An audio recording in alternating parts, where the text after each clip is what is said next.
이번 주 토요일에 교회에 결혼 예식이 있습니다. 정명철, 박초원 두 성도의 결혼식인데요. 성도의 결혼은 교회의 지도 아래에 있는 기쁨의 잔치입니다. 그래서 두 사람만의 잔치가 아니라 우리 모두의 잔치입니다. 그래서 오늘은 결혼에 관한 말씀을 전하며 우리가 함께 그 기쁨의 잔치를 준비할 수 있기를 소망합니다. 오늘 설교 제목은 혼인, 복음의 비밀이며 설교 대지는 첫째, 혼인은 복음입니다. 둘째, 혼인은 사명입니다. 셋째, 혼인은 안식, 위로입니다.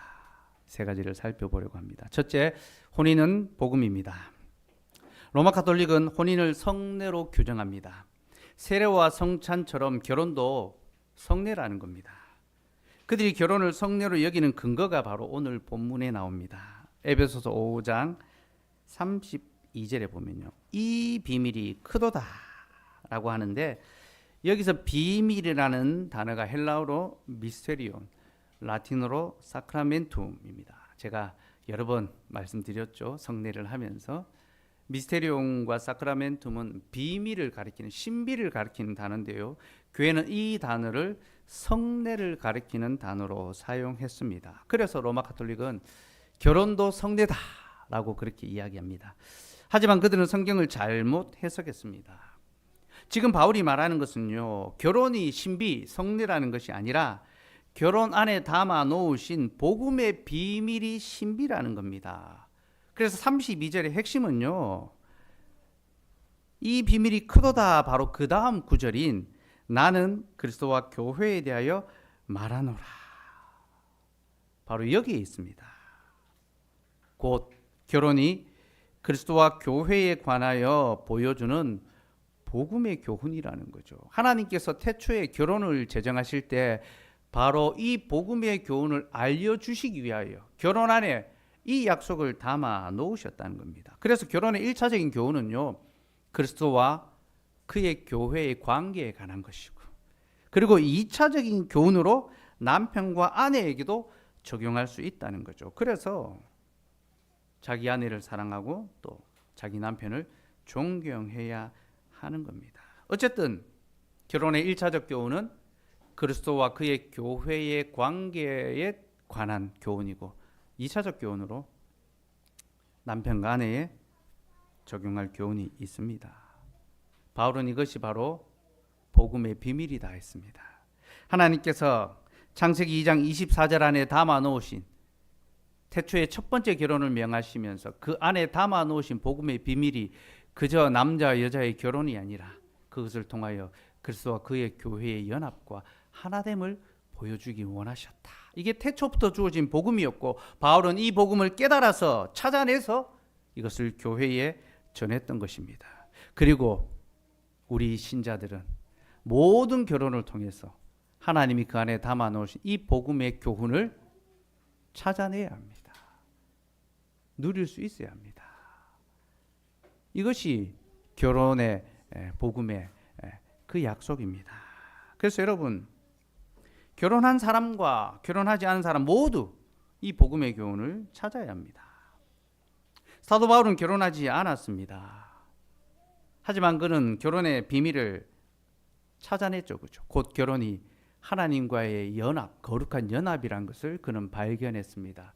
그래서 그는 결혼하지 않아도 충분했습니다. 왜 그렇습니까? 하나님과 연합하는 것이 결혼의 본질적인 의미이기 때문에 그는 그림자는 지나가고 본질로 바로 간 것입니다. 그러니까 결혼하지 않아도 자신은 하나님과 거룩한 연합을 이루었기 때문에 그것으로 충분했고, 결혼한 사람을 부러워하지도 않고 도리어 참된 결혼의 기쁨을 그는 하나님 안에서 맛보며 누리며 살아갔던 것입니다. 그렇게 여러분, 우리가 정말로 복음 안에 있는 교훈을 발견하게 된다면요, 우리는 결혼을 하든지 하지 않든지 간에 하나님 안에서 살아가는 그 복음의 기쁨을 실질로 누릴 수 있게 됩니다. 독일의 보네퍼라는 목사님이 계셨는데요, 이분이 히틀러의 나치에 저항하다가 순교를 당했습니다. 근데 이분이 감옥에 갇혔을 때 그때 자신의 약혼자가 있었습니다. 감옥에서 자기 약혼자에게 편지를 계속 써서 보냈는데 그 편지의 내용 중에 상당 부분이 결혼에 관한 것이었습니다. 보네 목사님은 감옥에서 자기 약혼자에게 결혼에 대한 그 약속을 계속 글로 써서 전했던 것입니다. 근데 그 내용 중에요, 결혼이 하나님과 연합을 보여주는 것이기 때문에 설령 우리가 결혼하지 못하게 된다 하더라도 우리는 하나님 안에서 더 영광스러운 연합을 이루게 될 것이다, 그렇게 했습니다. 이게 무슨 말입니까? 자신이 주로 가지 못하고 감옥에서 죽음을 맞이하게 된다 하더라도 이것이 우리가 결혼하지 못해서 인생의 비극이 아니라 우리는 더 영광스러운 하나님과 연합 안으로 들어가게 될 것이다, 그렇게 권면했던 거죠. 그리고 그의 말처럼 그는 결혼에 이르지 못하고 죽음을 맞이하게 됩니다.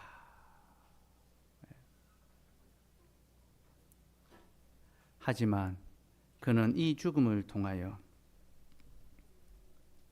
비록 육체의 결혼을 이루지 못했지만 하나님과의 영원한 연합과 결혼은 더 본질적으로 이루게 되었죠.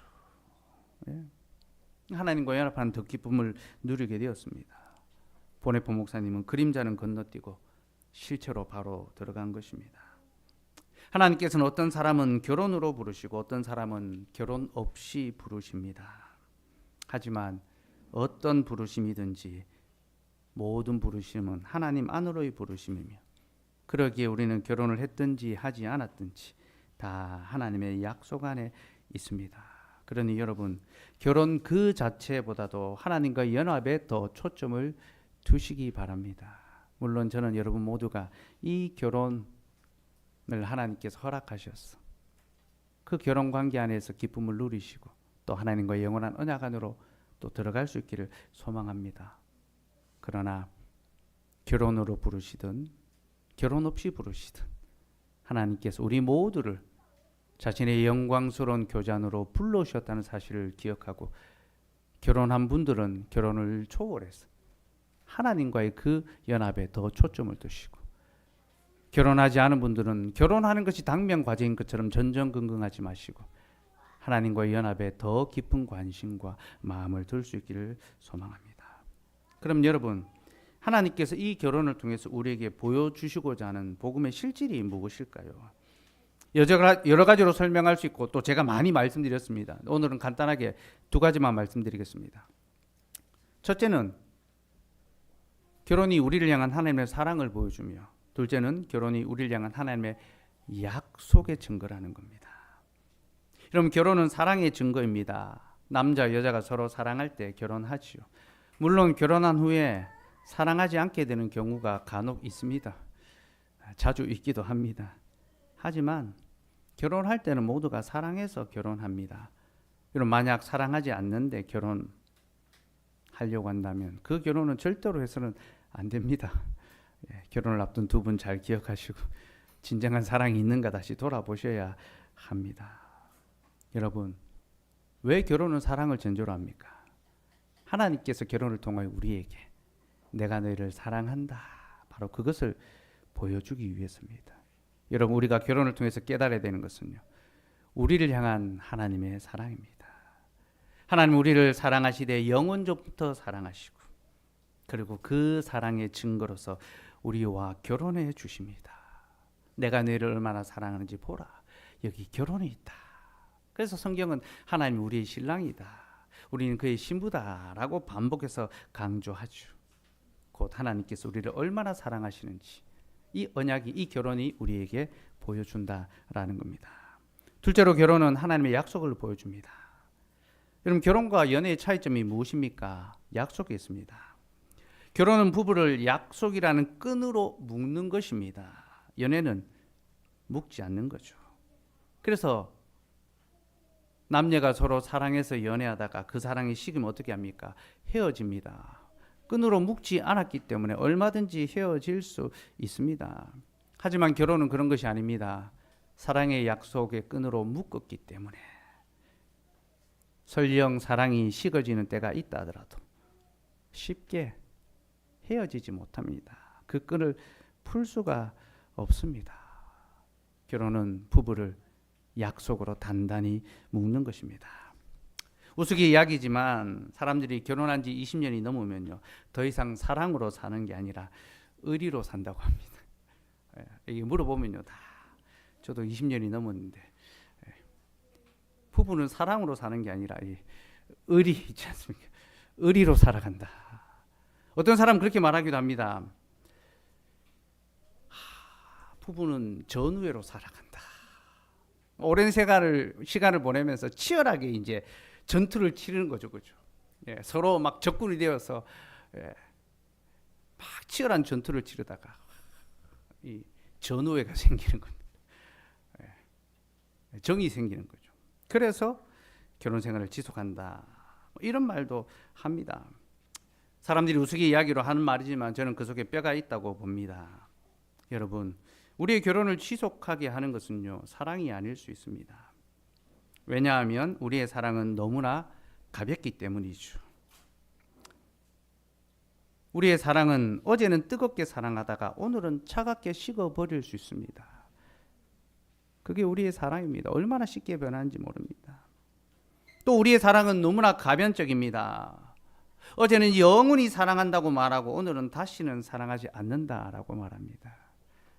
우리 아이들이 엄마 아빠 사랑한다 했다가 뭐 필요한 거 안 주고 하면 사랑 안 해 막 엄마 미워 아빠 미워하는 것처럼 우리는 어제와 오늘이 다를 수 있습니다. 영원히 사랑하겠노라 고백하고 다시는 사랑하지 않을 것처럼 살아가는 것이 우리의 모습입니다.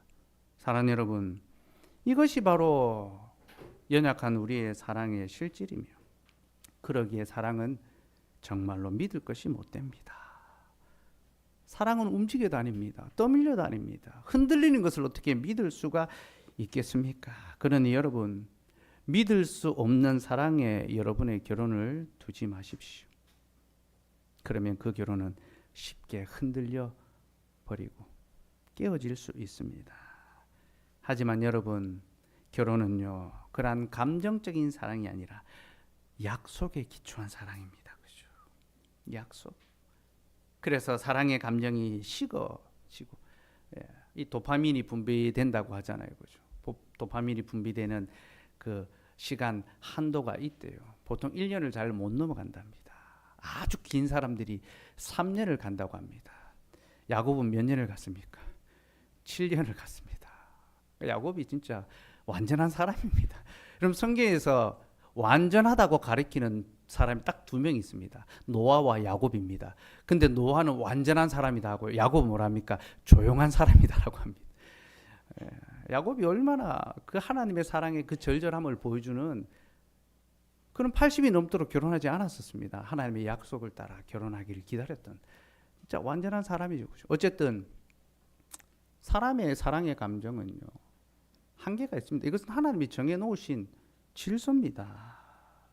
그리고 하나님께서는 이것을 통하여 우리의 사랑이 우리의 결혼을 지키는 것이 아니라 바로 하나님의 약속이 그 결혼을 지킨다는 것을 우리에게 가르쳐 주는 거죠. 그래서 여러분, 결혼은요, 우리의 결혼은 하나님의 언약의 속성이 무엇인지를 우리에게 보여주는 그림자입니다. 하나님께서 우리와 언약을 맺으셨고, 이 언약은 우리를 끝까지 사랑하고 지키시겠다는 영원한 약속입니다. 내가 너와 영원한 언약을 맺노라. 하나님께서 말씀하셨죠. 그렇죠? 사랑하는 여러분, 하나님 그렇게 우리와 약속에 기초한 사랑을 맺어주셨고, 그러기에 우리가 연약하여 실패하고 넘어지고 하나님 향한 우리의 사랑이 식어져가며 우리 안에 하나님 향한 믿음의 모습이 때로는 전혀 없는 것처럼 보이는 그때에도 하나님께서 택하신 자, 그 사랑하시는 자, 그는 끝까지 돌보시고 지키시고 보호하시는 거죠. 이것이 바로 결혼 안에 담아놓으신 복음의 비밀이고, 우리는 인간적인 결혼을 통하여 하나님의 그 약속의 신실함을 발견할 수 있어야 합니다. 내가 결혼함으로 말미암아 헤어지고 싶어도 헤어지지 못하는 것을 통하여 하나님의 약속이 이토록 우리를 향하여 확실하구나, 견고하구나, 신실하구나. 다시 마음을 먹어서 결혼의 생활을 영위해가고 또 함께 힘을 쏟는 것처럼 믿음의 삶을 살아가기를 새롭게 다짐하는 것. 이것이 바로 하나님께서 결혼을 통하여 우리에게 하나님의 약속, 언약을 기억하게 하고 그 언약 가운데 살아가게 하시는 겁니다. 그러니 여러분, 결혼을 통하여 혹은 결혼하지 않더라도 남녀가 약속 안에 서로 하나가 되는 것처럼 우리가 하나님의 약속 안에 하나님과 하나가 되었고 그 하나님의 약속과 사랑을 조금도 의심하지 말고 항상 굳게 믿고 우리도 신실한 그리스도의 신부로서 믿음의 생활, 결혼 생활을 영위해 갈 수 있기를 소망합니다. 둘째로 혼인은 사명입니다. 이제 창세기로 넘어옵시다. 창세기 2장 18절 말씀.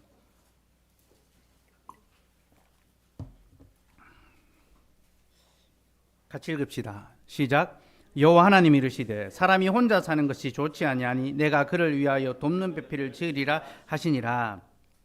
하나님께서 사람이 혼자 사는 것이 좋지 아니하다 하시면서 그를 위하여 돕는 배필을 지으시겠다 약속하셨습니다. 여러분, 여기서 혼자 사는 것이 좋지 않다는 것은 아담이 그저 짝이 없어서 외로운 상태로 있는 것을 가리키는 말이 아닙니다. 내가 혼자 있는데, 내가 솔로인데 너무 외롭다, 이제 그런 말이 아닙니다. 하나님께서 그를 보실 때 무언가 보시기에 좋지 않다는 거. 그러니까 인간적인 감정이 아니라 하나님께서 아담을 보실 때 그가 혼자 있는 것이 좋지 않다라는 그런 표현인데요. 하나님 보시기에 좋지 않다라는 것은요, 창조적 사역과 관련이 있는 말입니다. 하나님께서 세상을 창조하실 때에 보시기에 좋았더라라고 하셨습니다. 창조는 하나님 보시기에 좋은 대로 되는 것입니다. 그럼 무엇이 하나님 보시기에 좋습니까? 모든 만물이 하나님의 뜻과 목적에 따라 바르게 있는 것, 바르게 존재하는 것, 그것이 하나님 보시기에 좋은 것이고 그것이 창조입니다. 그런데 하나님이 사람을 보실 때 그가 혼자 있는 것이 보시기에 좋지 않다, 보기에 좋지 않다라고 했습니다. 그런데 이 말의 뜻이 무엇입니까? 이 말은 곧 사람을 향한 하나님의 뜻과 목적이 아직 다 이루어지지 않았다. 창조의 완성이 아직 이루어지지 않았다라는 거죠. 그러면 사람을 향한 하나님의 뜻과 목적이 무엇입니까? 두 가지로 설명할 수 있는데요. 첫째는 하나님을 예배하는 것이고 둘째는 하나님의 나라를 세우는 것입니다. 창세기 2장 15절 말씀. 2장 15절 읽읍시다. 시작. 여호와 하나님이 그 사람을 이끌어 에덴 동산에 두어 그것을 경작하며 지키게 하시고, 하나님께서 아담에게 에덴 동산을 경작하고 지키라라고 하셨습니다. 그래서 에덴 동산은 하나님의 나라를 가리킵니다. 곧 하나님의 나라를 돌아보라는 거죠. 그리고 경작한다라는 단어는요, 아바드인데요, 히브리어로 이 단어는 다스린다라는 뜻을 가졌습니다. 그래서 이것은 왕적인 사역을 보여줍니다. 경작한다, 다스린다, 왕적인 사역. 그리고 이 단어가 제사장이 성전에서 예배 봉사를 할 때 사용되는 단어이기도 합니다. 제사장이 예배 봉사할 때도 아바드, 하나님을 섬긴다라는 단어가 사용됩니다. 그러니 이 경작한다라는 단어는 아담이 왕 같은 제사장으로 지음받았다라는 것을 보여줍니다. 여러분, 사람은 왕 같은 제사장으로 지음을 받았습니다. 그래서 그가 해야 되는 사명이 무엇입니까? 하나님을 예배하는 사명이 주어진 거죠. 또 지킨다라는 단어는요, 샤마르라는 단어인데요. 이 단어 역시 제사장들이 하나님의 성막을 지키고 보존할 때 사용되는 단어입니다. 제사장과 레위인들이 자신의 직무를 따라 성전과 이 성막을 보호하고 보존하고 지키는 것이 바로 샤마르, 지킨다라는 단어입니다. 하나님이 아담에게 이러한 사명을 주셨다는 것은 너는 예배하고 너는 하나님의 나라를 거룩하게 지켜야 한다. 바로 그것을 가르쳐 주기 위해서죠. 그렇게 아담에게는 하나님을 예배하며 하나님 나라를 보존해 가야 하는 사명이 주어졌습니다. 그리고 이 사명은 혼자서는 결코 이룰 수 없는 사명입니다. 그래서 하나님이 그가 보시기에 좋지 않다, 창조의 목적을 이루기에 부족함이 있다. 그래서 돕는 배필을 주시기로 작정하신 거죠. 그럼 여러분, 혼자서는 왜 이 사명을 이룰 수 없습니까? 첫째로 우리는 혼자서는 온전한 예배를 드릴 수 없기 때문입니다.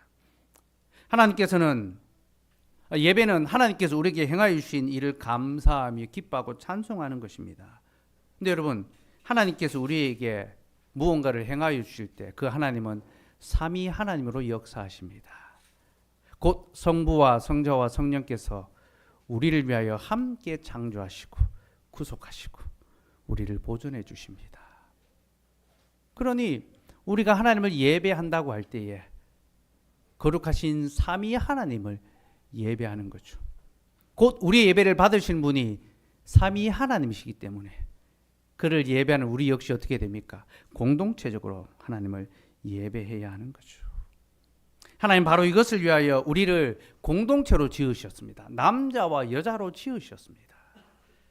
그리고 함께 연합하여 하나님을 예배하게 하신 거죠.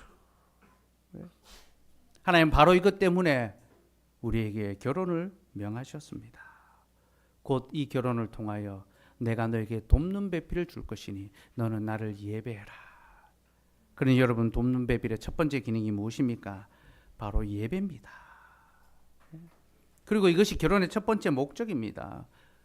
사람이 결혼하는 이유가 무엇입니까? 우리가 결혼하는 이유가 무엇입니까? 하나님을 예배하기 위해서입니다. 우리는 하나님을 온전히 예배하기 위해 결혼하고, 하나님 이것 때문에 사람에게 결혼을 명하셨고, 그래서 모든 결혼은 하나님을 예배할 때 비로소 온전해질 수 있습니다. 이것을 명심하시고 결혼하신 분들은 여러분의 결혼이 하나님을 예배하기 위한 방편이 될 수 있도록 하십시오. 그리고 혹 내가 아직 결혼하지 못했다 하더라도 낭망하지 마십시오. 여러분, 우리가 이미 하나님을 예배하는 삶을 살아간다면 우리는 절대로 혼자 있는 자가 아닙니다. 제가 몇 번 말씀드렸죠. 진정한 돕는 배필은요, 교회입니다. 성도입니다. 하나님께서 우리를 서로의 지체가 되게 하신 이유가 무엇입니까? 함께 예배하며 함께 지어져 가게 하기 위해서죠. 하나님, 우리가 혼자 있는 것이 보시기에 좋지 않기 때문에 우리가 독처하지 않도록 우리를 위하여 교회를 허락하시고 우리를 그리스도 안에서 한 몸의 지체가 되게 하셨습니다. 우리는 그리스도의 그 약속 안에서 함께 연합한 자고 혼인한 자고 함께 예배하는 자들입니다. 그러니 여러분, 우리 무엇보다도 주의 교회와 더불어 연합하고 성도들과 함께 모여서 주님을 예배하기를 힘씁시다. 난 아직 결혼하지 못했으니 나만 홀로 외롭다라고 생각하지 마시고 우리가 서로 연합함으로 함께 결혼한 자들임을 기억하고 또 주의 교회와 또 주의 예배를 위해서 더 열심히 수고하고 살아갑시다. 그때 하나님께서 우리에게 돕는 배필 또한 허락해 주실 것입니다. 결혼의 두 번째 사명은 하나님의 나라를 건설하는 것입니다. 창세기 1장 27절에서 28절을 봅시다. 27절 28절 읽읍시다. 시작. 사람이 자기 형상 곧 하나님의 형상대로 사람을 창조하시되 남자 여자를 창조하시고 하나님이 그들에게 복을 주시며 하나님이 그들에게 이르시되 생육하고 번성하여 땅에 충만하라. 땅을 정복하라. 바다의 물고기와 하늘의 새와 땅에 움직이는 모든 생물을 다스리라 하시니라. 하나님께서 사람에게 생육하고 번성하여 땅에 충만하고 땅을 정복하고 다스리라고 하셨습니다. 여러분, 이것은 단순히 인간의 번성을 가리키는 말이 아닙니다. 생육하고 번성하고 정복하고 다스리라는 것은 왕적인 사역을 가리킵니다. 왕이 하는 역할이 무엇입니까?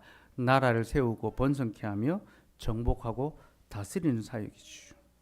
그러므로 하나님께서 사람을 지으실 때 남자와 여자 곧 결혼하게 하심을 통하여 하시고자 하는 일이 무엇입니까? 자신의 나라를 세우시는 거죠. 생육하고 번성하고 충만하고 정복하고 다스림을 통하여 이 땅에 자신의 나라를 세우기를 원하십니다. 그리고 그 나라를 위하여 반드시 필요한 것이 결혼입니다, 여러분. 왜 그렇습니까? 나라는 점점 확장해 가야 됩니다. 생육해야 됩니다. 번성해야 됩니다. 생육과 번성을 위하여 필요한 것이 무엇입니까? 결혼이죠. 남자와 여자가 결혼해야지만 이를 통하여 생육하고 번성할 수 있습니다. 여러분, 남자와 남자가, 여자와 여자가 결혼하면 생육하고 번성할 수 있습니까? 아닙니다, 여러분.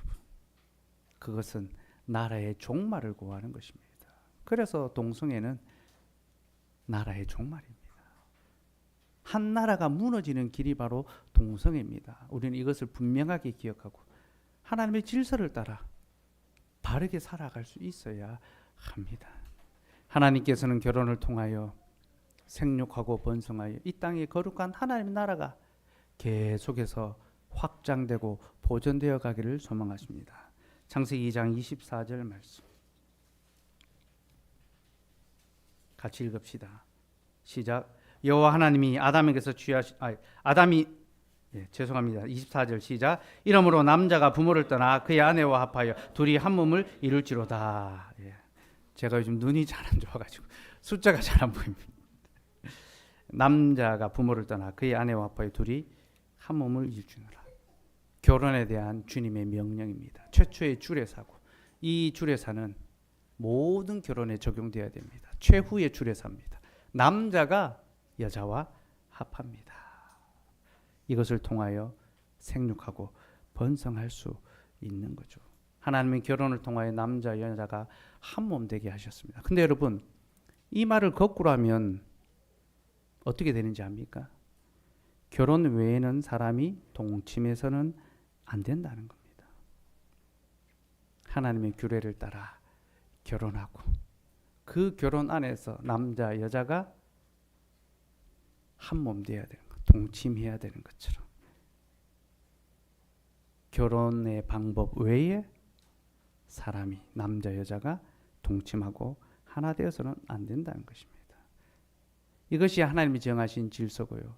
하나님이 이 질서를 통하여 거룩한 나라를 세우기를 원하십니다. 여러분, 우리 하나님은 단순히 빨리 번성하고 생육하기를 바라지 않습니다. 그렇다면요, 동물들처럼요, 수컷 하나가 암컷을 여러 돌아보면 됩니다. 한 남자가 여러 아내 두면 됩니다. 결혼 외에도 얼마든지 동침하면 됩니다. 그러면 많은 자녀를 후손을 낳을 수 있겠죠. 그러나 하나님은요, 그런 나라가 아니라 거룩한 나라를 세우기를 원하십니다. 그래서 말라기 2장 15절에서 그는 영이 충만하시지 않느냐, 어찌하여 그가 여럿을 만들지 아니하고 하나만 만드셨느냐, 이는 곧 경건한 후손을 얻기 위함이라.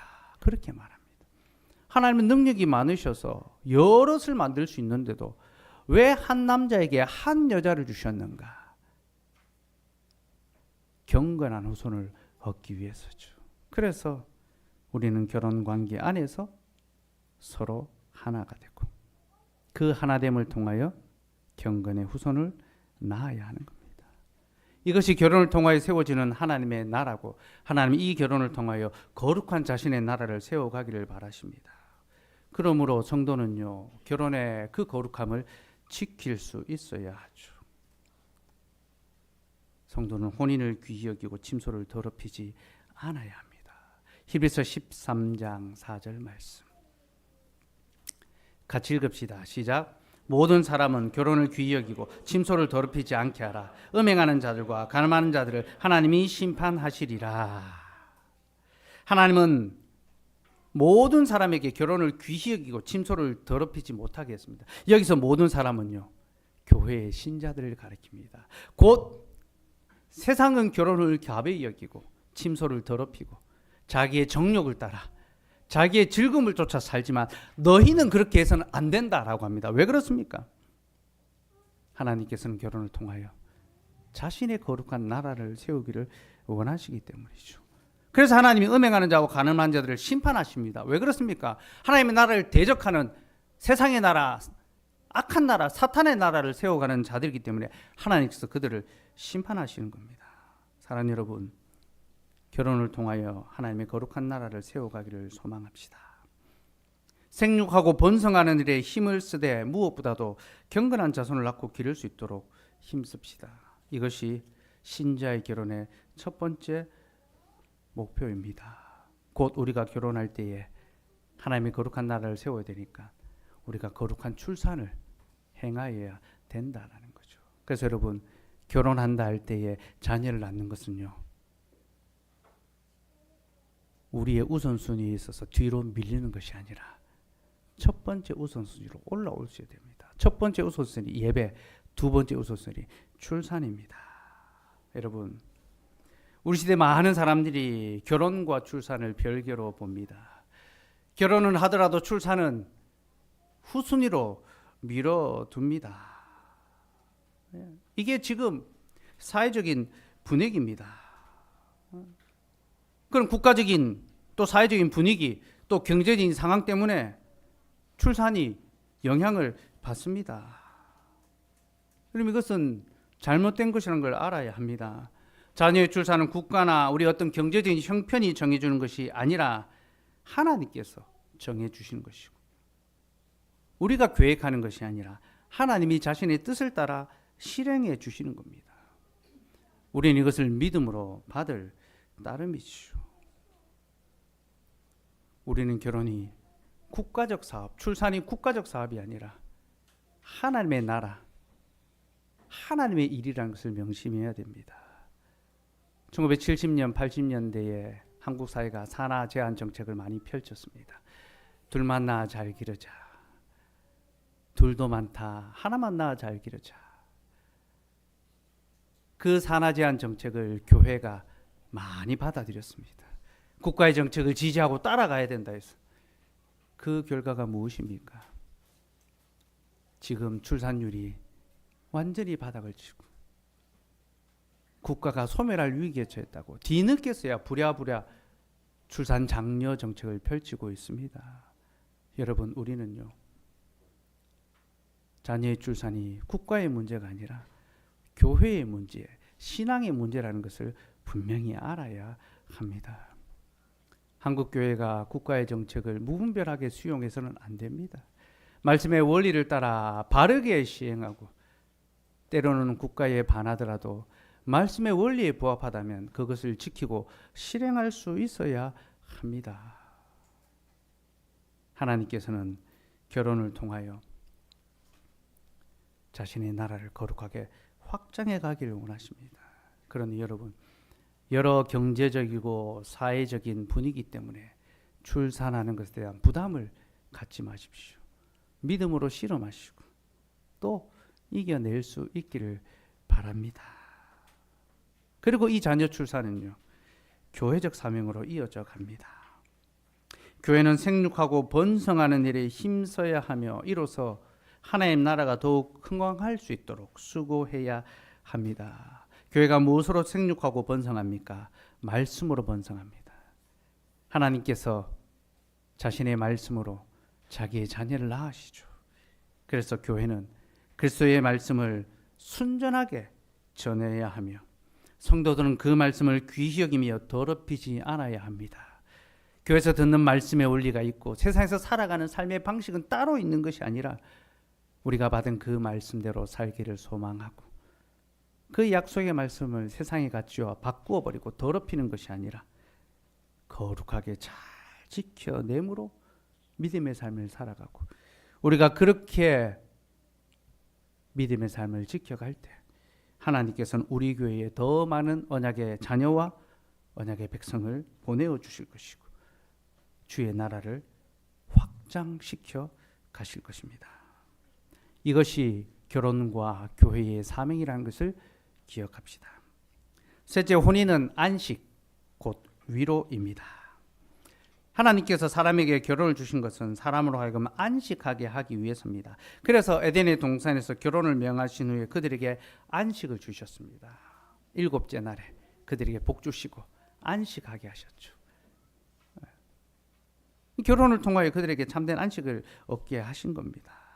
또 하나님께서는 우리에게 결혼을 통하여 위로를 더하여 주십니다. 창세기 24장 67절 말씀. 같이 읽읍시다. 시작. 이삭이 리브가를 인도하여 그의 어머니 사라의 장막으로 들이고 그를 맞이하여 아내로 삼고 사랑하였으니 이삭이 그의 어머니를 장려한 후에 위로를 얻었더라. 이삭이 어머니를 잃고 상심에 빠졌습니다. 그러나 하나님은 그에게 아내를 주심으로 그를 위로해 주셨습니다. 이는 곧 결혼이 위로를 위하여 주어졌다라는 것을 보여주고 사람이 결혼을 통하여 하나님의 위로와 안식을 누릴 수 있다라는 것을 우리에게 알려줍니다. 그래서 여러분, 결혼은 우리에게 꼭 필요한 것입니다. 왜 그렇습니까? 우리에게는 참된 위로와 안식이 없기 때문이죠. 하나님은 결혼을 통하여 우리에게 진정한 안식과 참된 위로를 누릴 수 있게 해주셨습니다. 근데 여러분, 실제의 삶으로 돌아가 보면요, 사람이 결혼을 통하여 안식과 위로를 누리는 것이 아니라 도리어 고통과 괴로움을 느끼는 경우가 훨씬 더 많습니다. 이상적인 결혼 말고 실제적인 결혼 생활. 이번 주 토요일에 결혼할 두 분도 그 실제를 경험하고 이상과 실제 사이의 간극을 느끼게 될 것입니다. 그러면 여러분, 하나님은 위로와 안식을 위하여 결혼을 주셨지만 왜 우리는 결혼을 통하여 고통과 괴로움을 느낍니까? 무엇 때문에 그렇습니까? 바로 죄 때문이죠. 그죠? 이 땅에 죄가 들어옴으로 말미암아 우리의 안식과 위로가 다 깨어져 버리고 말았습니다. 이런 죄의 속성이 무엇입니까? 관계를 깨트리는 것입니다. 죄는 하나님과 우리의 사이의 관계를 깨트립니다. 그리고 여러분, 하나님과의 관계가 깨어진 자는 반드시 사람과의 관계도 깨어집니다. 우리가 하나님으로 말미암아 지음 받았기 때문에 하나님과의 관계가 깨어지면요, 우리는 사람과의 모든 관계도 깨어질 수밖에 없습니다. 그 첫 번째 관계가 무엇입니까? 결혼 관계입니다. 그래서 인간이 범죄한 후에 가장 먼저 깨어진 관계가 남편과 아내의 관계입니다. 이것이 무엇을 의미합니까? 가장 가까운 관계가 깨어졌다는 것은 이제 다른 모든 관계 역시 깨어진다는 것을 보여주죠. 그래서 아담과 하와의 관계가 깨어진 다음에 바로 그 다음 장면이 뭡니까? 형제와 형제의 관계가 깨어지는 겁니다. 가인이 아벨을 죽이는 거죠. 그렇게 죄는 우리의 관계 속에 안식이 아니라 고통을 가지고 왔고, 이제 우리는 결혼과 또 모든 관계를 통하여 화평을 누리는 것이 아니라 도리어 불화를 누리며 살아갑니다. 이것이 바로 우리의 죄와 비참입니다. 범죄한 인생은 이제 더 이상 결혼을 통하여 참된 안식과 위로를 얻는 것이 아니라 오히려 또 하나의 무거운 짐을 짊어지고 고통하며 허덕이며 살아가게 되는 거죠. 그게 우리의 실제 결혼 생활의 모습입니다. 여러분, 우리의 결혼 생활 안에 얼마나 무거운 것들이 많이 들어와 있는지 살펴보십시오. 우리의 결혼 안에는 실로 많은 굽어진 것들이 있습니다. 남편과 아내는 서로를 신뢰하지만 또한 서로를 오해합니다. 부모와 자식은 서로를 사랑하지만 동시에 서로를 거부합니다. 결혼 안에는 좋은 것도 있지만 힘든 것도 있고 즐거운 것도 있지만 고통스러운 것도 있고 애석하게도 후자가 훨씬 더 크고 많습니다. 그게 우리의 결혼 생활의 실질입니다. 그래서 누군가가 이런 말을 했습니다. 결혼 생활을 한다는 것은 마치 피바다를 건너가는 것 같은 고통의 연속이다. 제가 예전에 대학생 수련회 주광사로신 목사님께서 하신 말씀을 들었는데요. 그분이 결혼 생활을 그렇게 표현하더라고요. 결혼 생활을 해간다는 것은 피바다를 막 매일같이 노져가는 고통의 연속이다. 제가 20년도 지난 이야기인데 아직도 귀에 생생한, 그분이 하신 다른 말은 다 잊었는데 아직도 그 말이 생생히 기억나는 것은 저도 그의 말에 동의하기 때문이죠. 그게 우리의 결혼 생활의 실질이죠. 결혼신학이란 책을 쓴 존 파이퍼라는 목사님은요, 자신의 결혼 생활의 40년을 돌아보면서 이렇게 고백합니다. 그것은 기쁨과 고통이라는 양극단의 진자를 오가는 같은 그런 시간이었다. 40년이 고통과 기쁨의 그 진자를 오가는 생활이었다는 거죠. 결혼을 통해 행복의 기쁨을 누리기도 하지만 또한 결혼을 통해 고통의 괴로움을 느끼기도 했으며 그러한 고통은 40년이 지난 지금도 여전히 지속되고 있다. 그 고백이 참 얼마나 위로가 되는지. 그래서 결혼의 어떤 이상이 아니라 결혼이 갖고 있는 현실적 한계를 소개하면서 결혼에 관한 책을 시작합니다. 그는 그렇게 자신의 결혼이 심하게 흔들리는 위험한 시계추와 같다라고 하면서요. 또한 동시에 그러나 자신의 결혼이 위로부터 단단히 매달린 시계추와 같다라고 말합니다. 무슨 말입니까? 시계추가 이리저리 흔들리지만 위로부터 매달려 있기 때문에 결코 떨어져 나가지 않는 것처럼 그리스도에게 견고히 뿌리 내린 결혼 생활 역시 그러하다는 것이지요. 위로부터 단단히 매달린 시계추기 때문에 이 결혼을 붙잡고 있는 것이 남편과 아내의 사랑이 아니라 그리스도의 사랑이기 때문에, 그래서 여러분 결혼은 신적인 것이고 결혼은 위로부터 주어진 것입니다. 결혼을 인간적으로 생각하면요 너무나 쉽게 헤어집니다. 그래서 요즘 얼마나 사회적인 트렌드가 한번 갔다 왔다는 것이 마치 자랑이 되는 것처럼 이것을 하나의 문화로 만들고 이것을 새로운 어떤 시대적 추세로 만드는 그런 시대를 살아가고 있습니다. 여러분, 결혼은 위로부터 부어진 것이고 위에 계신 그리스도께서 우리의 결혼을 단단하게 붙잡고 있기 때문에 우리는 고통과 기쁨의 그 양극단을 진자처럼 오가지만 떨어져 나가지 않고 견고하게 붙들려 있을 수 있는 거죠.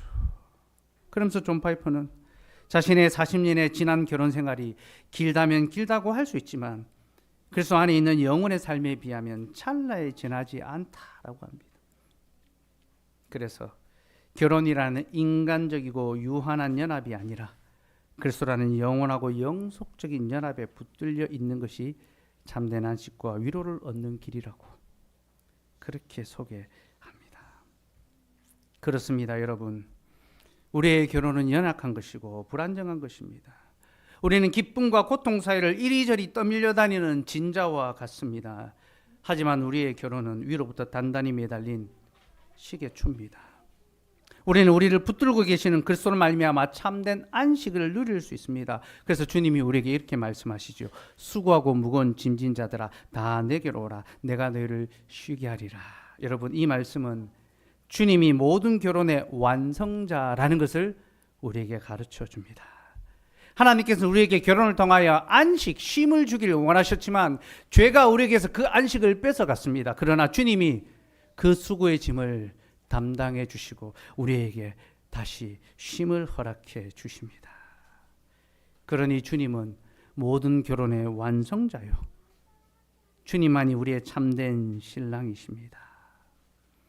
우리는 주님 안에서 비로소 참된 안식과 위로를 누릴 수 있고 살아서나 죽어서나 우리의 참되고 유일한 위로는 영원한 위로는 오직 우리가 그리스도의 것이라는 그리스도의 신부라는 바로 그 사실밖에 없습니다.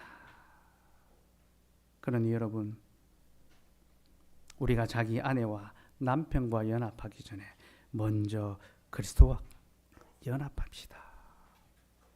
정말로 예수 그리스도와 연합하고 그 안에서 참되고 영원한 안식과 위로를 누리시고 그 위로를 먼저 맛본 후에 자기 아내에게, 남편에게, 자녀에게, 부모에게, 이웃들에게 그 위로를 나누며 살아갑시다. 여러분, 그 위로를 맛보는 자리가 어디입니까? 바로 예배의 자리예요. 그래서 우리가 예배를 시작하기 전에 예배를 시작하면서 수고하고 무거운 짐진 자들아 다 내게로 오라. 내가 너희를 쉬게 하리라. 그렇게 초청하고 예배로 부르지 않습니까? 이것은 신부를 부르는 신랑의 음성입니다. 내가 너에게 안식 주기를 원한다. 너희는 내게로 나오라. 그러니 여러분, 예배를 통하여 그리스도와 신비로운 연합, 혼인 생활을 합시다. 그리스도 안에서 그가 주시는 영원한 안식과 위로를 누립시다. 그리고 이 예배의 자리를 떠나지 맙시다. 그리스도만이 우리의 신랑이시니 이제 우리는 다른 모든 신랑을 내어버려야 됩니다. 하나님께서는 한 남자에게 한 여자를 주셨고 한 여자에게 한 남자를 주셨습니다. 그러니 여러분, 우리 안에 다른 남편들, 세상의 온갖 좋은 남편들을 다 내어 보내고 오직 하나님만이 그리스도만이 우리의 참된 신랑이 되실 수 있도록 이 예배의 자리에서 고백하고 믿고 또한 누리며 살아갈 수 있기를 바라고요. 그렇게 주님 안에서 연합함으로 우리의 영혼 안식하고 또 우리 교회가 거룩한 것을 심으로 아름답게 세워져 갈 수 있기를 소망하며 이번 주 토요일 있는 그 결혼식이 교회를 세우는 결혼식이 되며 안식을 누릴 수 있는 결혼식이 되며 또한 하나님께서 우리 모두에게 그 결혼의 기쁨을 더 풍성하게 하시고 또 결혼들을 할 수 있도록 또 자녀를 낳을 수 있도록 그런 복을 주시기를 함께 소망하며 그렇게 주의 교회로 지어져 가기를